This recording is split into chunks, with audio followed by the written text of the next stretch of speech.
From Pacifica, this is Democracy Now! He should proceed to what is, in fact, an urgent necessity to grant a general pardon to 11 million people who are living and working here, productive citizens in all but name, threatened with deportation by the incoming administration. As President-elect Donald Trump prepares to reverse Obama's immigration policies, Professor Noam Chomsky and human rights advocates are calling for Obama to pardon all undocumented immigrants. We'll speak with Congressmember Raul Grijalva, one of 100 lawmakers calling for Obama to protect more than 750,000 migrants shielded from deportation by his Deferred Action for Childhood Removals, or DACA. Then The Intercept reports a newly obtained memo reveals Trump's pick for Treasury Secretary, Steven Mnuchin, may have engaged in widespread misconduct while foreclosing on thousands of homeowners. We'll speak with the reporter who broke the story. And if you received a home digital assistant like Amazon Echo or Google Home over the holidays, you might want to listen closely. It's called Amazon Echo.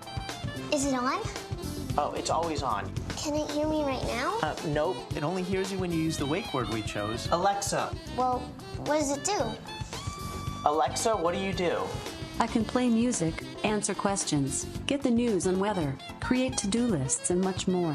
We'll look at the case of a man charged with murder after prosecutors obtained a warrant to receive data from his Amazon Echo, a voice-activated device that's always listening and often recording. All that and more coming up.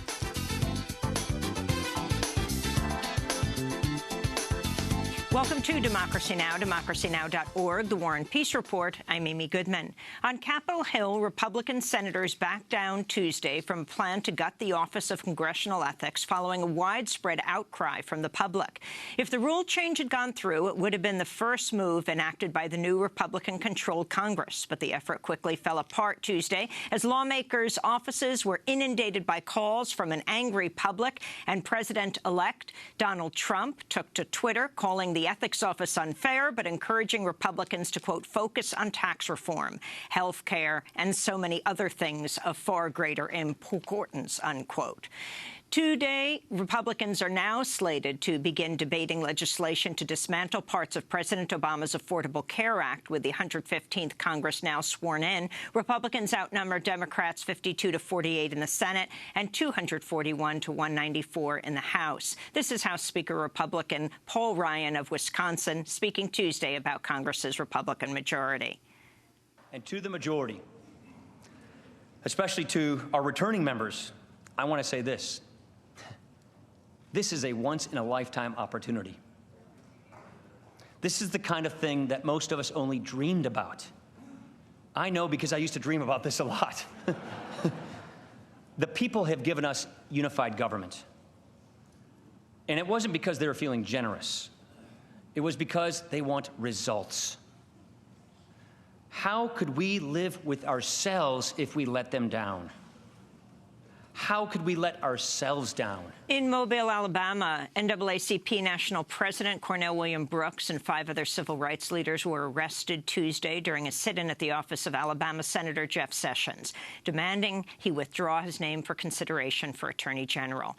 Trump's pick of Sessions for the position has drawn widespread outrage due to Sessions' opposition to the Voting Rights Act, support for anti-immigration legislation, and history of making racist comments, which included reportedly saying he thought the Ku Klux Klan was, quote, okay until I found out they smoked pot, unquote. He has also called the American Civil Liberties Union and the NAACP un-American and communist-inspired. In 1986, Sessions was denied confirmation for a federal judgeship by a Republican-controlled Senate committee over his racist comments. The sit-in came as more than 1,000 law school professors sent a letter to Congress urging lawmakers to reject Sessions' confirmation, writing, quote, nothing in Senator Sessions' public life since 1986 has convinced us that he is a different different man than the 39-year-old attorney who was deemed too racially insensitive to be a federal district court judge, unquote. Sessions' confirmation hearing is scheduled for January 10th and 11th, followed by the confirmation hearing of former ExxonMobil CEO Rex Tillerson for Secretary of State, who will go before the Senate on January 11th and 12th. Tillerson stepped down as Exxon CEO January 1st, receiving a $180 million retirement package. On January 11th, Trump says he'll also hold his first formal news conference in nearly 6 months. His last press conference was in July when he called on Russia to hack Hillary Clinton's email servers.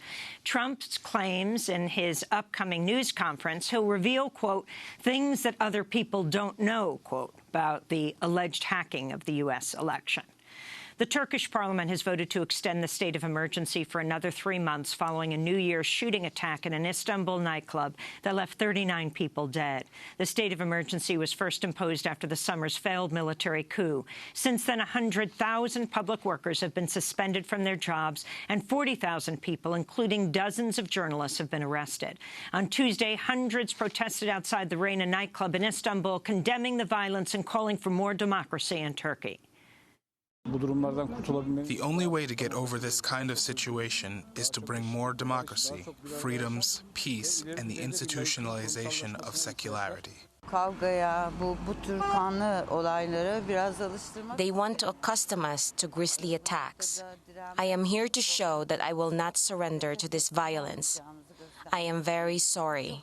In Iraq, fighting continues in Mosul amidst the U.S. and Iraqi military's ongoing campaign to retake the city from ISIS. The United Nations says 6,878 Iraqi civilians were killed and more than 12,000 wounded amidst fighting in Iraq in 2016. In Israel, an IDF soldier who was caught on video executing a wounded Palestinian man last March has been convicted of manslaughter. The video shows Palestinian Abdel Fattah al-Sharif, who is reportedly a suspect in a stabbing earlier in the day, lying immobilized on the ground in Hebron in the Israeli-occupied West Bank. The video then appears to show Israeli Sergeant Elor Azaria firing a single shot into the man's head from a close distance, killing him. Azaria's conviction today comes as a new report by Defense for Children International says Israeli soldiers killed 32 Palestinian children in the West Bank and East Jerusalem last year, the highest number in a decade. In Puerto Rico, the new governor, Ricardo Rossello, has promised to push immediately for U.S. statehood in his inaugural speech Monday, saying there can be no resolution to the island's economic crisis while Puerto Rico remains a territory of the United States.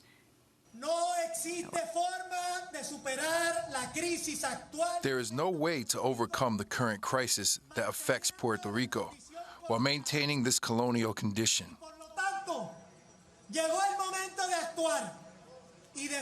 Thus, the time has come to act and to defend the dignity and right to equality of Puerto Ricans as citizens of the United States of America. The Puerto Rican governor, Rossello. Fox News anchor Megyn Kelly has announced she's leaving Fox to host her own daytime news show on NBC. Kelly famously faced off with Donald Trump during the 2016 election when she asked Trump about his history of calling women, quote, fat pigs, dogs, slobs, and disgusting animals, unquote. After the debate, Trump criticized Kelly, saying, quote, you could see there was blood coming out of her eyes, blood coming out of her wherever, unquote. Fox News had offered Megyn Kelly $20 million a year to stay at the network. It's believed she'll be making at least that at NBC News. In a major victory in Pennsylvania, imprisoned journalist and former Black Panther Mumia Abu-Jamal has won an injunction forcing the Pennsylvania prison system to provide him life-saving hepatitis C medicine. Lawyers with the Abolitionist Law Center say, quote, this is the first case in which a federal court has ordered prison officials to provide an incarcerated patient with the new medications that came on the market in 2013, unquote. In South Carolina, the sentencing phase of the trial of white supremacist and convicted murderer Dylan Roof is opening today in Charleston. Roof has been convicted of 33 counts of federal hate crimes for murdering 9 black worshipers, including Pastor Clemente Pinckney, at the historic Emmanuel AME Church in June of 2015. And here in New York, Governor Andrew Cuomo has unveiled a new plan to make public colleges and universities tuition-free for families earning $125,000 or less a year. Cuomo announced the plan alongside Vermont Senator Bernie Sanders Tuesday. Average college debt, $30,000 per student. Just think about that. And half the student debt in New York is higher than $30,000. That is not fair. That is not right. And New York State is going to do something about it. And those are some of the headlines. This is Democracy Now!, DemocracyNow.org, The War and Peace Report. I'm Amy Goodman. And I'm Juan Gonzalez. Welcome to all of our listeners and viewers around the country and around the world. A newly revealed memo from President-elect Donald Trump's transition team sheds light on his plans to reverse immigration policies put in place by the Obama administration and to expand the border wall. It reportedly asked the Department of Homeland Security about its ability to expand the use of immigrant detention centers and an aerial surveillance system, and whether federal workers altered biographic information kept about immigrants. An agency official told Reuters it interpreted the request to mean the transition team wanted to ensure workers were not altering the data in order to protect recipients of President Obama's executive order known as Deferred Action for Childhood Arrivals, or DACA, which has so far shielded 750,000 young people from deportation. More than 100 members of Congress sent a letter to President Obama in December asking him to take action to protect the names and private information of those enrolled in DACA. In a minute, we'll be joined by one of its lead signatories. Human rights advocates have also called on Obama to pardon all undocumented immigrants in the United States before Trump takes office. They include Noam Chomsky, the world-renowned political dissident, linguist and author, who spoke out in a message posted on YouTube last month. President Obama, to his credit, has issued personal pardons in deserving cases, but he should go far beyond. He should proceed to what is, in fact, an urgent necessity to grant a general pardon to 11 million people who are living and working here, productive citizens in all but name, threatened with deportation by the incoming administration. This would be a horrible humanitarian tragedy. Moral outrage can be averted by a general pardon for immigration infractions, which the president could issue, and we should join to urge him to carry out this necessary step without delay. For more, we go to Capitol Hill, where we're joined by Congressman Raul Grijalva, Democrat of Arizona, co-chair of the Congressional Progressive Caucus. We're also joined in Manchester, New Hampshire, by Cesar Zamudio, a freshman at Columbia University who's undocumented, an immigrant, a recipient of DACA, active with the Sanctuary Campus campaign, came with his family to the U.S. from the country of Colombia, where he was 5 years old. We welcome you both to Democracy Now! Congressman Raul Grijalva, tell us what you're calling on President Obama to do in his last week. A simple request, and based on the chilling request from the Trump transition team about data and names relative not only to the DACA students and young people protected by that executive order, but going beyond that. And our request is to protect those names. To protect the confidentiality. We all ask these young people to come forward willingly and voluntarily, and guaranteed them that the information about themselves, and more importantly their parents and relatives in this country that might or might not be undocumented, would be protected. We're asking the president to uphold that commitment that we made to those young people, and to do so. In terms of the pardon, it is an overall protection.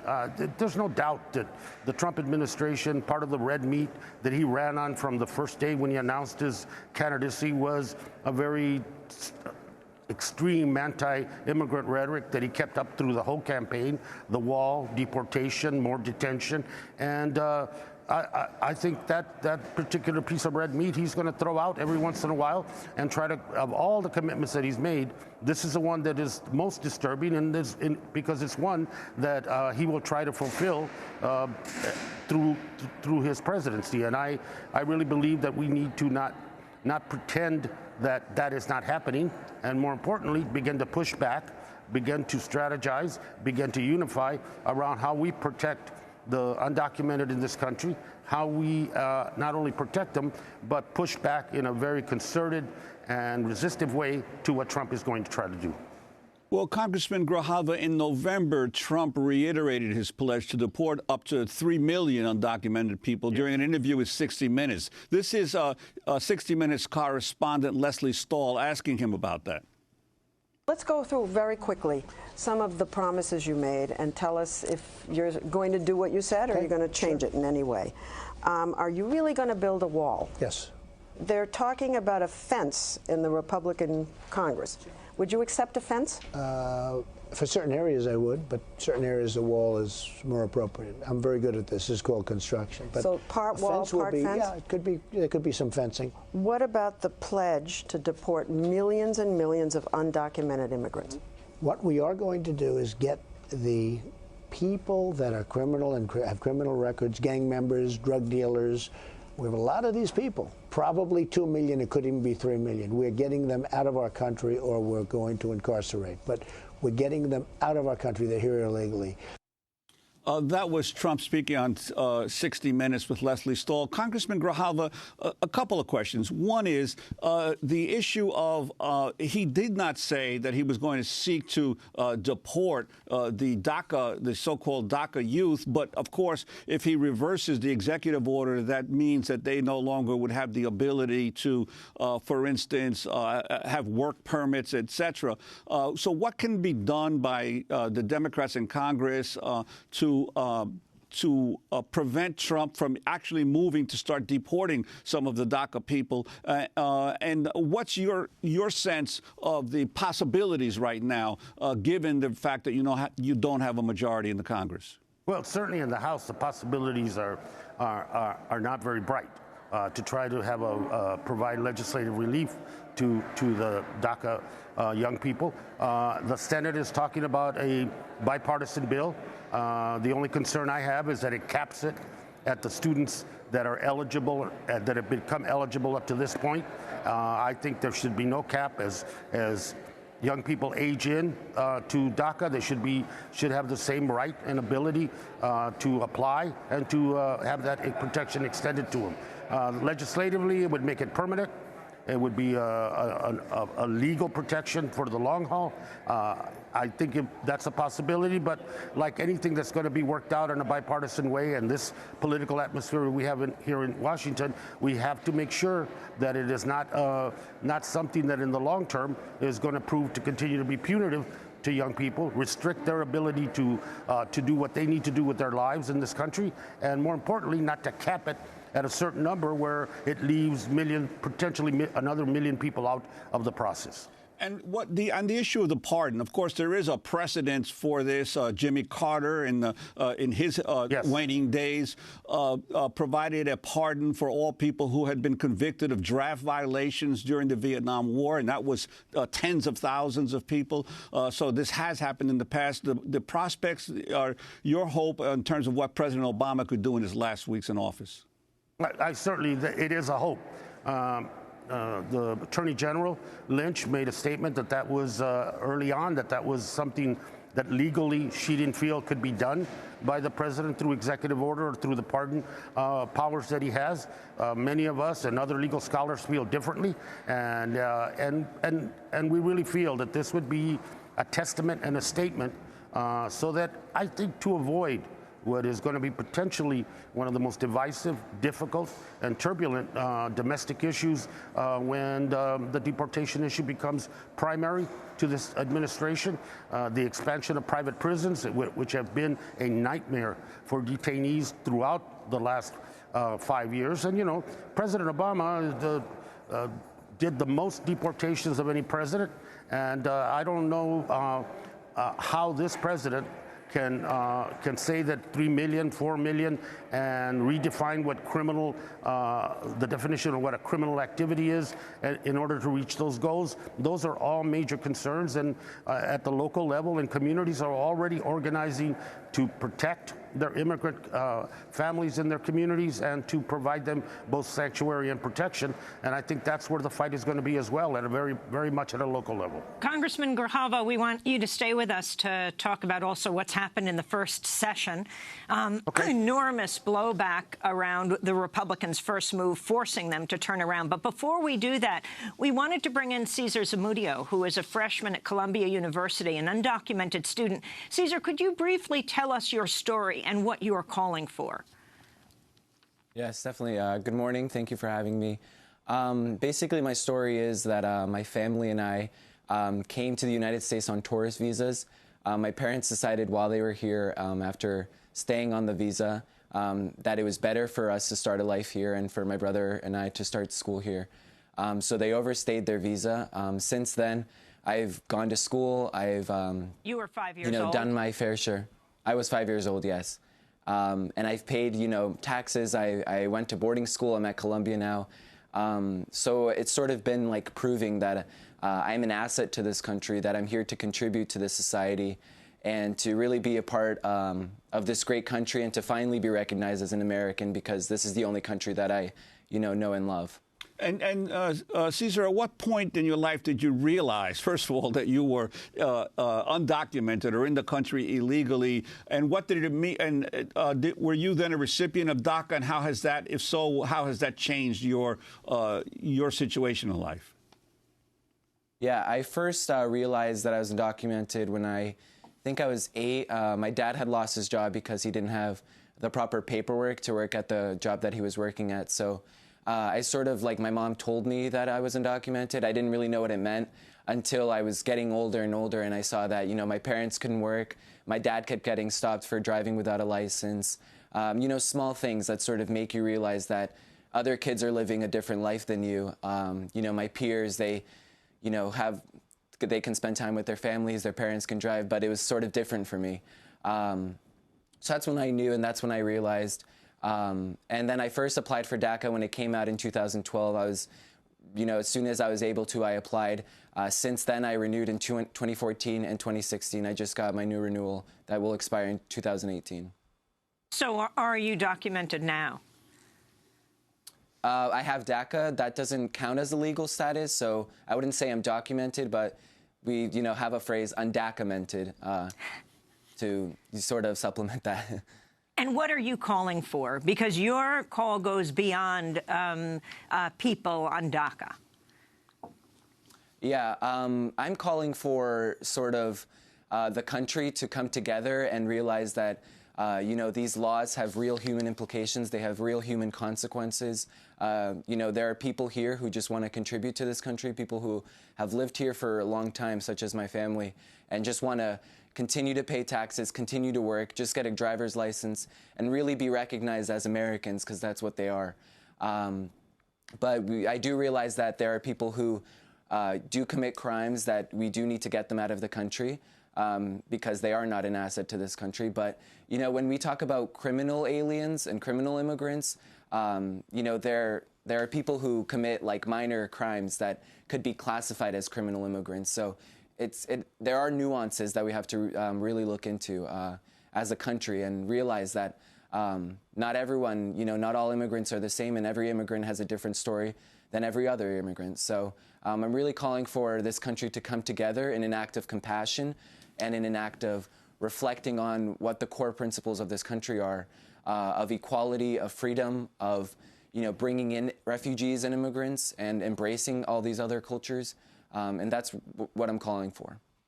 Well, I wanted to go back to Representative Raul Grijalva and talk a little bit about what's going on in Congress right now. On Tuesday, the House Republicans changed the way that Congress calculates the cost of transferring federal lands to states and other entities. That would make it easier for members of the new Congress to cede federal control of lands. You're the ranking Democrat on the Natural Resources Committee. Your response to this and what it means? Yeah, those rules that were put in place, I think, by the majority yesterday in the House, while all the concentration was on the ethics issue and how badly they handled that and how badly they had to retreat from that, in those rules were also no longer are you going to score land transfers. So if you take a piece of federal land in Arizona, cede it over to transfer it to the state of Arizona or a particular county, there will be no Congressional Budget Office analysis of what cost is to the taxpayers in general of this country in terms of that transfer, and so it would be counted as a zero. So that facilitates the transfers. In the past, you know, because of rules and laws, there had to be an exchange of either equal value or the cost involved in that exchange. Now, with that being eliminated, it makes that whole give the federal land back to the states movement a shot in the arm, because the groundwork has been set now for them to transfer it without having to follow their own rule, which they set in place, which is to have a CBO score to make sure that it's not a gift and to make sure that the taxpayer was being protected.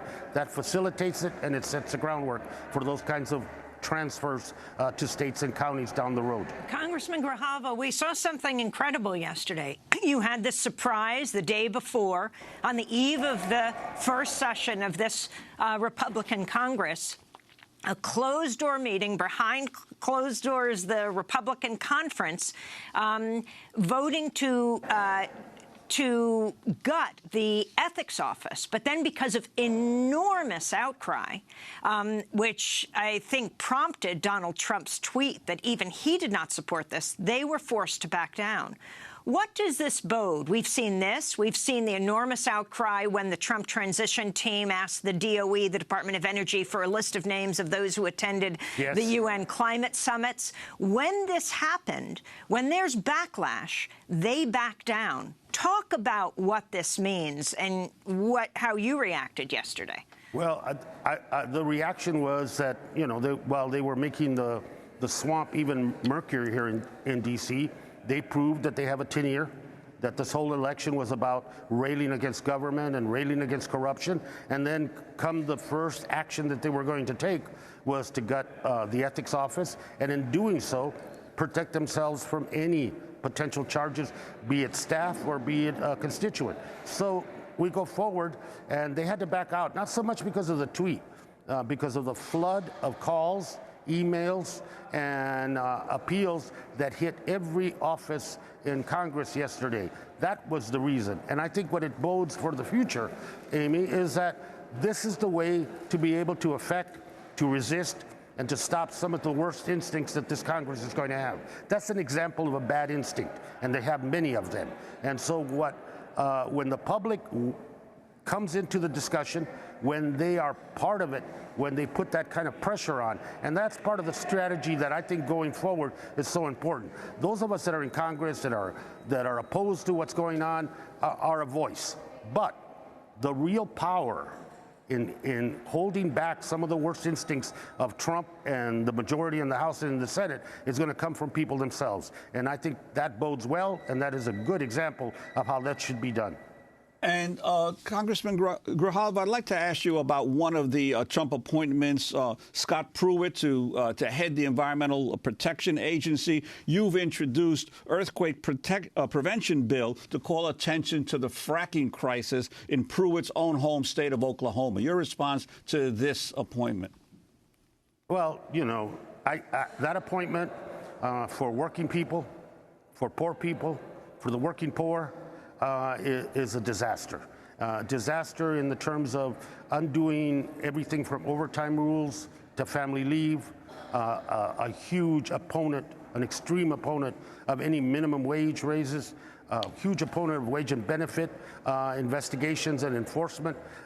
And basically, you have put the real fox in the chicken house when it comes to the protections of workers and the protections of their hard-earned dollars. And I think when we see, as this department unfolds and other political appointments come in, you're going to see that this department is not there for the protection and the benefit of working people and labor. It's going to be there to undo and hand over more and more control to employers, at not only at the corporate level and down, and undo regulations around health and safety, OSHA, all the things that this man has complained about consistently are going to be part of it. And Congressman Grijalva, we just have 30 seconds, but the first act they're saying is to repeal Obamacare. What does that mean? What will replace it? Do you see people losing their insurance, or will they back down?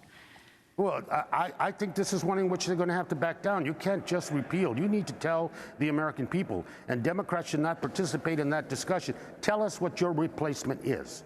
Tell us how you're going to take care of 22 million people that have insurance for the first time in their lives. Tell us how that cost transfer is not going to affect every wage earner in this country. Tell us how you are going to replace it. I think they're going to have a very difficult time coming up with a replacement that deals with pre-existing conditions, that deals with subsidies for poor people and working people.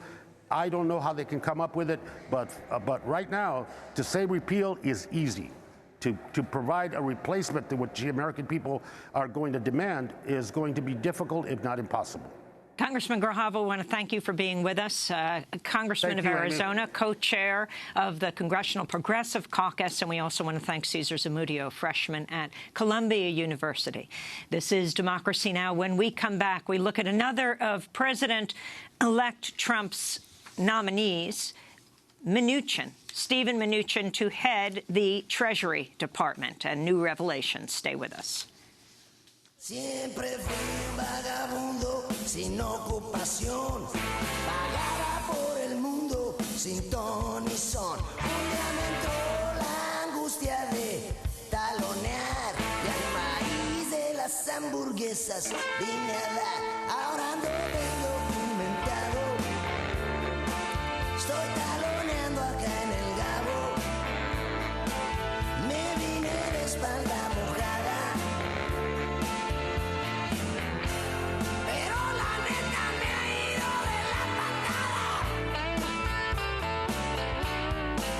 He conocido a 2, 3 cuates que les ha ido muy bien, que tienen hasta coches y les llueven los billetes. Pero yo ya la hice de todo acá en este país, y para colmo de males no mastico el inglés, y aquí ando de indocumentado, estoy taloneando acá en el Gabo, y aunque ya no uso mis guaraches. The Undocumented by LT here on Democracy Now!, democracynow.org, The War and Peace Report. I'm Amy Goodman with Juan Gonzalez. We turn now to Trump's pick for Treasury Secretary, Stephen Mnuchin, who faces scrutiny for his role at One West, a bank which has been called a foreclosure machine that profited from the collapse of the housing market. On Tuesday, The Intercept reported on a newly obtained memo that reveals Mnuchin may have engaged in widespread misconduct while foreclosing on homeowners. The memo argued One West was guilty of a host of infractions, including backdating mortgage documents to speed up foreclosures and manipulating the results of home auctions. And it urged California's Attorney General then to sue. Mnuchin's hedge fund bought out the failing California bank IndyMac in 2008, renaming it One West. Under his ownership, it foreclosed on 36,000 families, particularly elderly residents trapped in reverse mortgages. For more, we go to Los Angeles to speak with reporter David Dayan, who broke this story for The Intercept. He's also the author of the book Chain of Title, How 3 Ordinary Americans Uncovered Wall Street's Great Foreclosure Fraud. David, welcome back to Democracy Now! Lay out what you found. Explain what this previously undisclosed memo shows. Yes, so this is a memo from deputies in the California Attorney General's office, and it describes a year-long investigation that they conducted into One West, finding well over 1,000 violations of California's foreclosure process.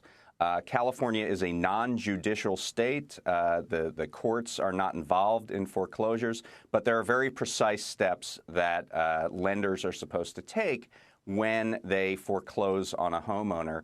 And One West was found to have violated these. It was a somewhat limited investigation because One West is a national bank and states don't have the jurisdiction to do widespread investigation of them, but they found over 1,000 violations just in this limited investigation. And if they did file a civil enforcement action, there would be a discovery period where they extrapolated the deputies that they could find thousands more violations. So they requested authorization to file this action, and the California Attorney General's office did not move on that. And the California Attorney General, of course, was now the current California Senator, right, Kamala Harris? That's right, and she'll have the opportunity to vote on Steven Mnuchin's One West on his Treasury Secretary nomination. Mnuchin actually was a donor to Kamala Harris. As recently as February 2016, he gave $2,000 to Kamala Harris's Senate election campaign. There's no real explanation that was given to these deputies as to why Harris decided not to move forward with the case. There's a lot of speculation, but now we're seeing sort of the blowback from failing to prosecute these banks and these top executives. Now one is potentially going to be the Treasury Secretary. And this issue of backdating documents, because obviously the mortgage fraud crisis was there was the original problem of all of the high interest loans and no doc loans that were issued. But then after the collapse, the financial collapse, there were all the banks and financial institutions that came in to so-called clean up the mess, and then engaged in massive fraud in terms of documentation of who owned what loan and who had paid back what. Talk about the importance of One West in this second stage of the crisis. Yes, One West was definitely part of that cleanup crew. They were built out of the ashes of IndyMac, which was a failed lender that originated really bad, toxic mortgages. And One West was brought in, and they engaged in a number of practices to do foreclosures. The backdating scandal here was they would file notices of default, and that sort of kicks off the foreclosure process here in California, without actually designating what is known as a trustee that would engage in the foreclosure sale. And so when they would do that document to designate the trustee, to make it look like the notice of default was done correctly, they would backdate the document. And the way that the deputies at the AG's office figured this out is that some of the documents were backdated so far back it was before One West became a bank. One West was inaugurated as a bank in March of 2009, and some of the documents had dates before that, that they were executing these what are known as substitutions of trustee before One West even became into being. And any evidence from what you've uncovered that Mnuchin had direct knowledge of what was going on or approved it in any way? No, we don't. Right now, the investigation was centered on One West's practices. It did not sort of move up the chain to see who authorized and directed. As I said, it was a limited investigation. Presumably in discovery, those questions would be asked. I certainly asked those questions of the spokeswoman for Steven Mnuchin, and the spokeswoman basically dismissed the case, saying that the Attorney General didn't file anything. And so presumably that would have come out in a longer, an actual enforcement action than a lawsuit. And that's something that the Senate Finance Committee can take up when they go into hearings with Steven Mnuchin in the next few weeks. Now, Donald Trump had sued Steven Mnuchin? Yes, that's true. Regarding some sort of deal that was made prior, Mnuchin was at Goldman Sachs for a long time, and then he started his own hedge fund known as Dune Capital Management. And obviously, Trump has been involved in real estate and involved in also these sorts of hedge fund deals and using them as investment vehicles. And there was apparently a lawsuit between Trump and Mnuchin, but I guess they've made up at this point. And Mnuchin intends to eliminate government control of Freddie Mac and Fannie Mae to privatize the largest players in the U.S. home mortgage market? Yeah, this is a very interesting deal. Mnuchin, one of the first things that he said as Treasury Secretary nominee is that he would seek to privatize Fannie Mae and Freddie Mac. Hedge funds, including former partners of Mnuchin's in One West Bank, like John Paulson, purchased Fannie Mae and Freddie Mac stock at a very low rate, less than $1 a share, on the expectation that if those were privatized and returned back and allowed to recapitalize themselves, that stock would shoot back up. They filed lawsuits against the government seeking this reprivatization of these two very large entities. And if the Trump administration is able to pull this off, it would be a massive windfall for these hedge funds that happen to make these purchases. And the fact that Mnuchin and Trump, by the way, because he's invested in John Paulson's hedge fund, are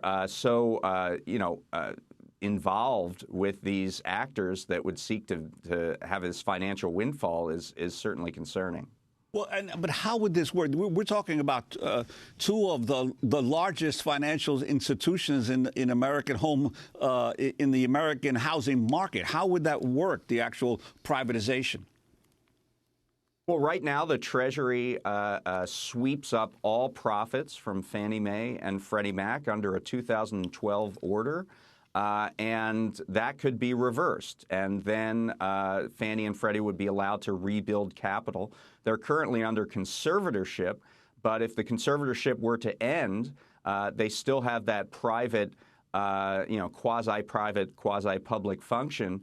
And we could go back to the days where you had them sort of in the private market and in the stock market, but they would have that implicit government guarantee. So the profits would be privatized and the risk and the losses would be socialized.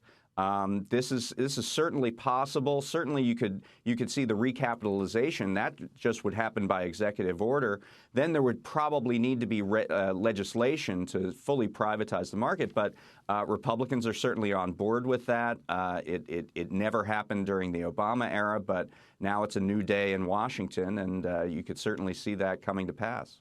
Finally, David Dayen, what do you think is the most important question for senators to ask, to put to the Treasury Secretary nominee, Steven Mnuchin? I think you want to know what he knew about this large violation of foreclosure process, not just in California, but all over the country. How was he an involved CEO when he ran One West from 2009 to 2015? Did he direct and authorize these types of misconduct as the California Attorney General's office said it was?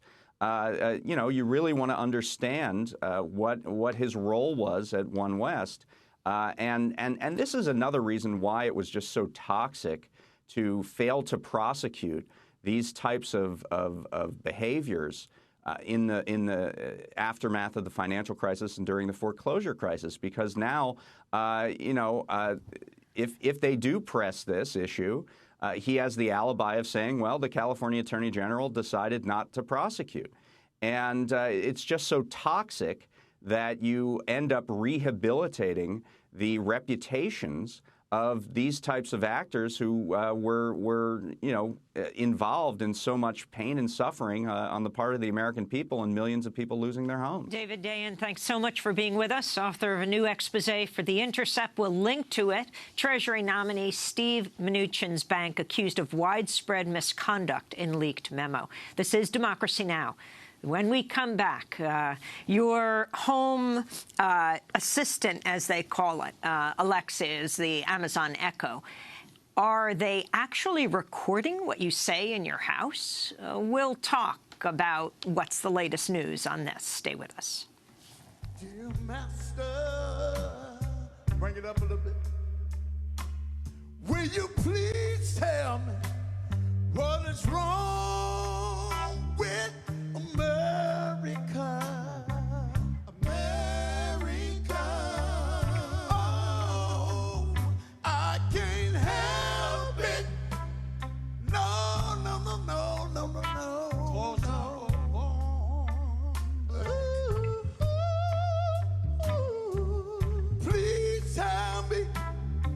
Dear master, what's wrong with America? Listen. So I look in the mirror, I have two eyes and know. So What's Wrong with America by the Relatives here on Democracy Now!, DemocracyNow.org, The War and Peace Report. I'm Amy Goodman with Juan Gonzalez. Well, if you receive one of those home digital assistants like Amazon Echo or Google Home over the holidays, you might want to listen closely. Privacy experts are keeping a close watch on the case of a Bentonville, Arkansas man who was charged with murder after prosecutors obtained a warrant to receive data from his Amazon Echo, a voice-activated device that's always listening and often recording. James Andrew Bates says he's innocent of the murder of Victor Collins, who was found strangled in Bates's hot tub. Prosecutors hope to search audio recordings on Bates's Amazon Echo for clues. So far, lawyers for Amazon have refused to comply with the warrant, and experts say it's unlikely the device was recording at the time of the murder. But the case has drawn national attention and alarmed civil liberties groups. Bates' lawyer, Kimberly Weber, told USA Today, quote, "I have a problem with a Christmas gift that's supposed to better your life can be used against you. It's almost like a police state," she said. Well, for more, we're joined by Mark Rotenberg, Executive Director of the Electronic Privacy Information Center. Welcome to Democracy Now! Can you explain what these devices, like Alexa, the Amazon Echo, actually do? They're listening, right? You just be in your house and you say something like, play Miles Davis, and they play it. So they're listening to every word you say. Right, Amy. These are a category of consumer devices that we refer to as always-on devices. To operate, they literally have to be listening to the user to interpret the instruction and to act on it. The companies say that they rely solely on the wake words, which for Echo, for example, might be Alexa. For Apple, it might be Siri. But the problem turns out to be quite a bit more complex because, first of all, the devices are easily triggered. People have had the experience when a radio is on in the background, for example, it can alert the device. Also, we have found that in a number of these new consumer products, when companies say that the privacy protection measures work, in fact, they don't. A very famous example of that occurred with Snapchat. Snapchat was telling its users that it would delete photos, that they would literally vanish once they were sent. But of course, that's not what Snapchat was doing. They were simply changing file names, and the photos could be retrieved. We had a similar experience, by the way, with a search company called Ask Eraser. It said it was deleting all search queries except for the ones that law enforcement wanted. So this is the reason that actually more than a year ago, Epic went both to the Federal Trade Commission and the U.S. Department of Justice. And we said you really need to look closely at these products. We're obviously not against new technology that helps consumers and is certainly a bit of fun, but at the same time we need a better understanding of how they operate. What information about the user is being collected? How reliable are these wake words? And most significantly in this case, how can it be that the company is actually in possession of information that could be useful to law enforcement?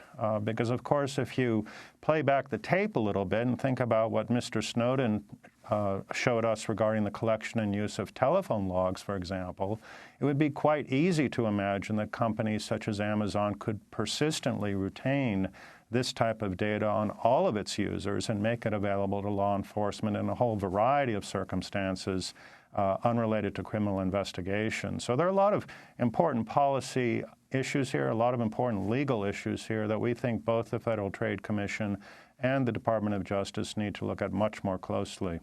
Now, to what degree are a lot of the information that you're seeking protected in one way or another by the trade secrets of each particular company? What kind of public disclosure do regulators now require of these companies in terms of how they set up their systems?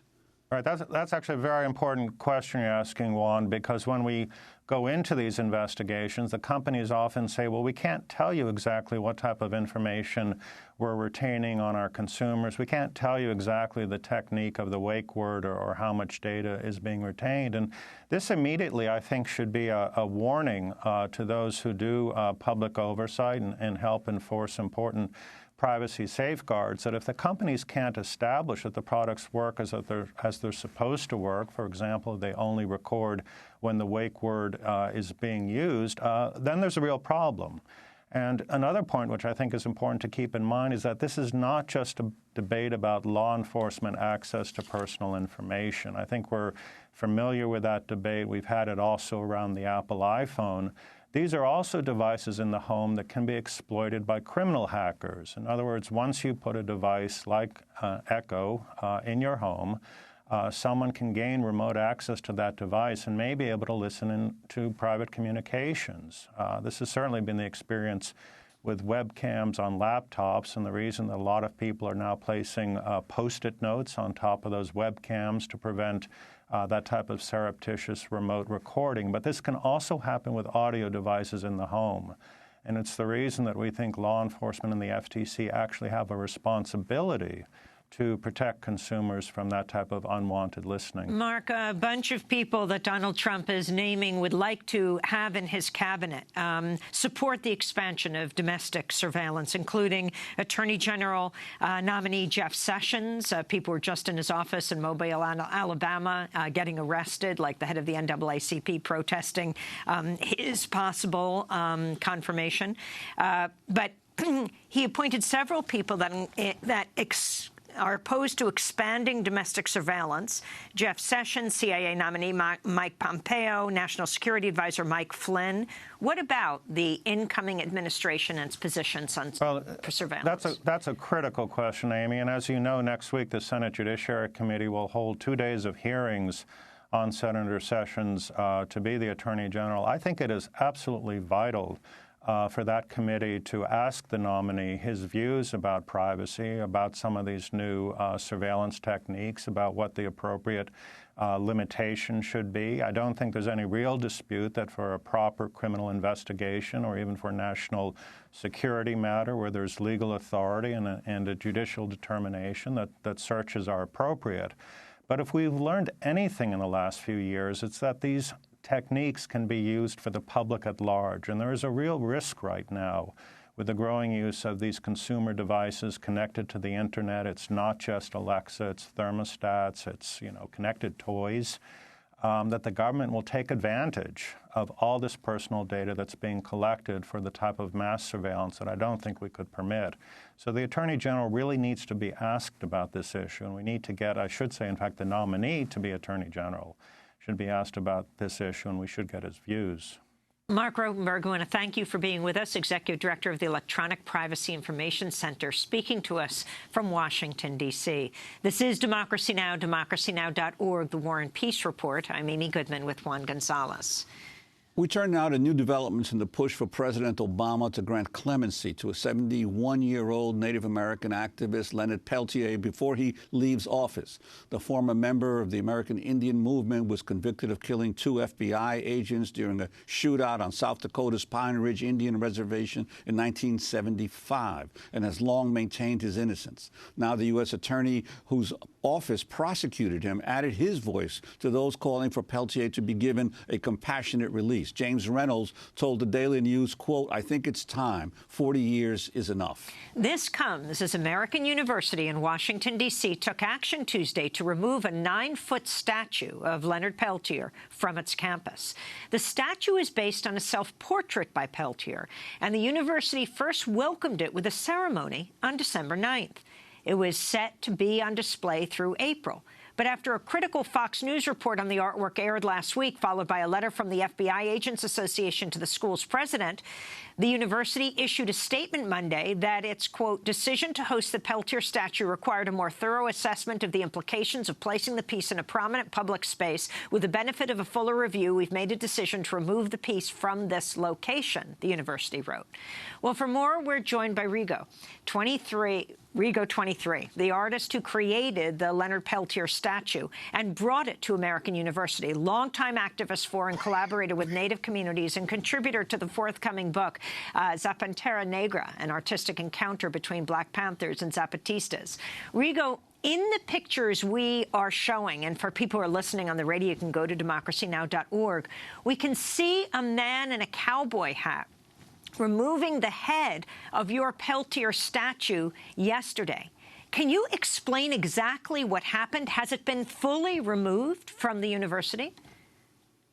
I believe the sculpture has been fully removed. As for explaining what happened, Amy, I'm really at a loss to be able to explain what happened. You know, the attitude of the university and the position put forth by the president is so devoid of logic that I really do not understand.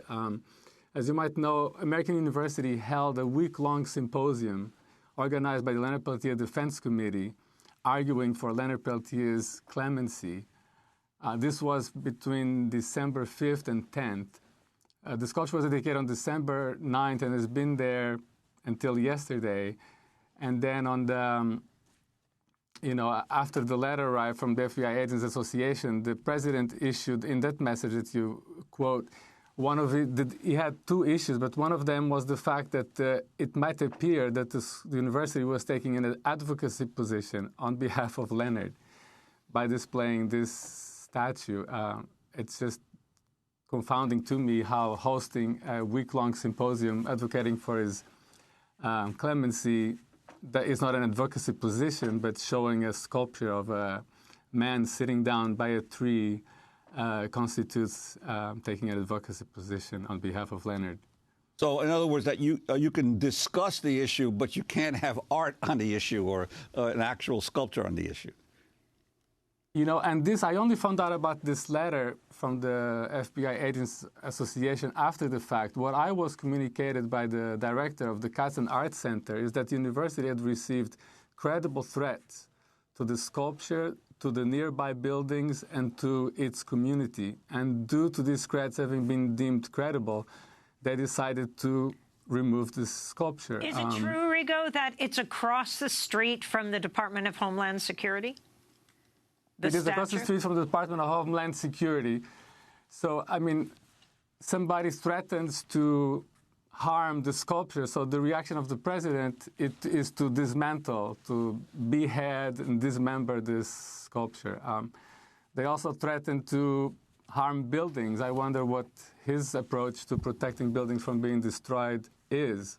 I hope it's not akin to his notion of how to protect a sculpture from being destroyed. Rigo 23, tell us why you made this sculpture. I think Leonard Peltier, has come to represent the plight of millions of people on this continent. I think the fact that he is summarily represented as a cop killer, is akin to President Barack Obama being described as an African without proper papers to be in the United States as a citizen.